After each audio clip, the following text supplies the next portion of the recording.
निशान कपड़े बदल के आके डिनर टेबल पर बैठ गया। फिर बाकी सब भी आए और खाना शुरू हुआ। खाना खाने के बाद रोज की तरह निशांत की बीवी आखिरी में खाना खाने बैठी। वो अपना खा के जब अपने रूम में गई तो देखा निशांत सो गया था। ये देख वो और अंदर से रूठ गई कि कैसे निशांत इतना जल्दी भूल सकता है सारी बातों को। कैसे निशांत बिना कुछ ही किए रह सकता है। कैसे उसके मन में नहीं आया एक बार भी कि उस रात उसकी बीवी उसका इंतजार कर रही थी भूखे पेट। क्या निशांत को कुछ फर्क नहीं पड़ता मेरे होने ना होने से? क्या निशांत के लिए ये सब एक आम बात है? क्या निशांत को झूठ कहना जरूरी था? क्या मैं इतनी भी उसके जरूरत नहीं लगती कि वो मुझे सच बता सकता था? क्या निशांत ऐसे पहले भी झूठ कहा होगा? कितनी बार मुझसे ऐसे ही झूठ बोलकर वो निकला होगा घर से? ऐसे ही कई सवाल मन में रखे पूरी रात वो सोचते रही और फिर सोचते सोचते सुबह हो गई। फिर रोज की तरह सबके लिए चाय बनाना, नाश्ता तैयार करना, टिफिन देना, ये सारे कामों में लग गई। वहां निशांत उठ के रोज की तरह तैयार होके हॉल में आया और अपने बीवी से टिफिन मांगने लगा। ये देख उसकी बीवी सोचने लगी क्या ये सब भूल गया इतना जल्दी? क्या इसे कुछ याद नहीं उस रात के बारे में? और उसने टिफिन दे दिया और सब ऑफिस चले गए। सारा काम खत्म होने के बाद निशांत की बीवी अपने रूम में गई और उसके मन में आया कि यहाँ किसी ने निशांत को दोबारा कुछ नहीं कहा। यहाँ तक कि मैं रोज उदास रहती हूँ ये देखकर भी कोई मुझसे एक बार भी नहीं पूछा कि क्या हुआ, ऐसे उदास क्यों हो? क्या निशांत ने नहीं मनाया? कुछ भी किसी नहीं कहा। अचानक से खड़े होकर उसने अपने आप से कहा जब किसी को यहाँ मेरी जरूरत ही नहीं, जब किसी को फर्क नहीं पड़ता कि निशांत ने झूठ बोलकर वहाँ शराब पीने गया, सबको अपना अपना काम दिखता है, लेकिन मैं जो रोज अंदर हजारों सवाल लेकर बिना कोई काम रोके काम करती हूँ ये किसी को नहीं दिखता। अगर ऐसा ही है तो मुझे यहाँ रहने का कोई हक नहीं। जब किसी को फर्क नहीं पड़ता, किसी को कदर नहीं एक औरत की, वो अपना सब कुछ छोड़कर किसी के घर को सच्चे दिल से अपनाती है और उसका अपना घर समझकर सारा टाइम घर को संभालने में लगा देती है और बदले में ये उम्मीद ये चाहत रखती है कि उसका परिवार उसके साथ दे, उसका पति को कभी उसे झूठ बोलने की जरूरत ना पड़े। क्या इतनी सी बात उम्मीद रखना गलत है? और फिर वो फैसला कर लेती है कि वो अब उस घर में नहीं रहेगी जहां उसकी कदर नहीं।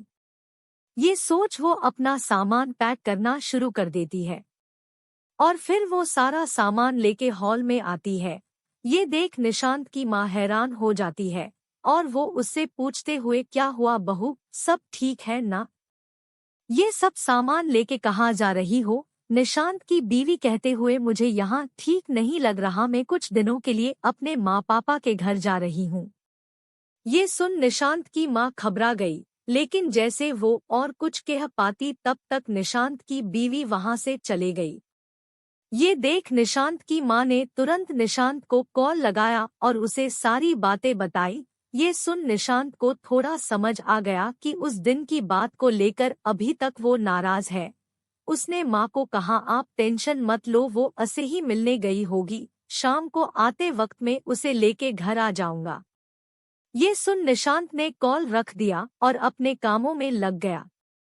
जब शाम हुए निशांत ऑफिस से निकलकर अपने ससुराल चला गया अपने बीवी को लाने, लेकिन उसकी बीवी आने से मना कर दिया और कहने लगी मुझे कुछ वक्त चाहिए, अकेले रहना है, जैसे ही मैं ठीक हो जाऊंगी मैं आ जाऊंगी वहां, आप चले जाओ। ये सुन निशांत ने अपने बीवी को मनाने की कोशिश करने लगा, लेकिन कहते हैं न हर चीज का एक वक्त होता है, अगर वो वक्त निकल जाए तब आप चाहकर भी कुछ नहीं कर सकते। कुछ ऐसा ही यहाँ निशांत के साथ हुआ। जब बीवी घर में थी तब निशांत को एक बार भी ख्याल नहीं आया उसे मनाने का, एक बार भी ख्याल नहीं आया उससे बात करने का, और आज जब वो घर से चले गई तब उसे होश आया मुझे बात करना चाहिए था।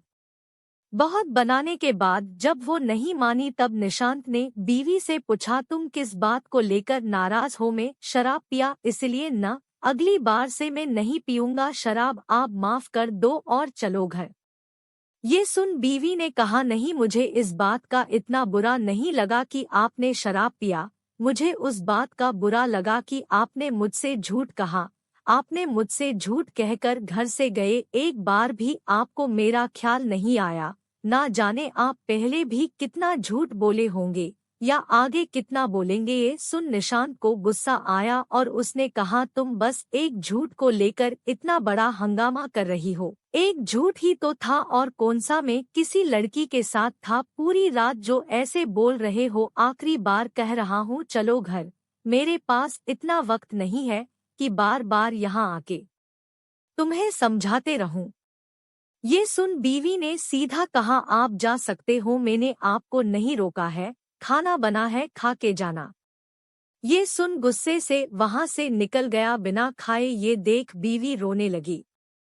वहां जब निशांत घर पहुंचा तब सब हॉल में बैठे थे और जैसे ही देखे निशांत आ गया, वो उससे पूछने लगे, अकेला आया, बहू कहाँ है? ये सुन निशांत को समझ नहीं आ रहा था कि वो क्या बोले सबको। उसने फिर भी कह दिया, आ जाएगी कुछ दिनों में, और कहकर अपने रूम में चले गया। फिर अगले सुबह हुई तब निशांत के पिताजी बोलने लगे, बहू बहू कहाँ हो, अभी तक चाय नहीं मिली मुझे। ये सुन निशांत के माँ ने कहा, बहू कहाँ है? आप भूल गए, वो अपने मायके चली गई है। ये सुन वो थोड़े उदास हो गए और फिर उनकी बड़ी बहू कुछ देर बाद चाय लेके आती है। कुछ देर बाद जब नाश्ता का वक्त होता है तब घर में नाश्ता बना नहीं रहता है और वहां निशांत को हमेशा उसकी बीवी उठती, जो कि अब घर में नहीं है, तो वो लेट उठता है। देखते ही देखते घर का सारा माहौल बिगड़ने लगता है। ना किसी को समय पर चाय मिलता तो ना किसी को समय पर खाना। उनकी बड़ी बहू जॉब करती थी तो वो भी अकेले कितना कर पाती, जितना उससे होता वो करके अपने ऑफिस चले जाती। ये देख घर के सभी लोग परेशान रहने लगे। वहां निशांत का सारा काम, कपड़े से लेकर लैपटॉप, पेपर सब उसकी बीवी लाकर देती। अब वो घर पे नहीं है तो निशांत को सारा काम करना पड़ता। इससे निशांत और परेशान रहने लगा। वक्त बीतता गया। वहां निशांत की बीवी अपने माँ पापा का ख्याल रखने लगी और यहाँ निशांत का घर, जो एक हंसता खेलता परिवार था, वो धीरे धीरे टूटने लगा था। किसी को आदत थी नहीं कोई काम करने का, अब सबको काम करना पड़ता था।